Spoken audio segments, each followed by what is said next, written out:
Yurak xuruji aynan infarkt ertalab ko'p kuzatiladi. Bunaqa ma'lumot yaqinda eshitdim. Aynan Germaniyada shuni tadqiqot qilishgan ekan. Kim masalan ertalab uyg'onib,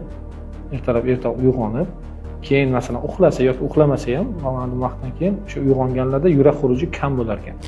Buni tekshirsa, masalan ertalab bomdodga turadi-ku, bomdodga turgandan keyin o'zi uyg'onadi. Uyg'ongandan keyin yurak xuruji bo'lish ehtimolligi ularda kamroq. Kim o'sha kechqurun uxlagandan to ertalabgacha uxlagan davom etadigan uxlash bo'lsa.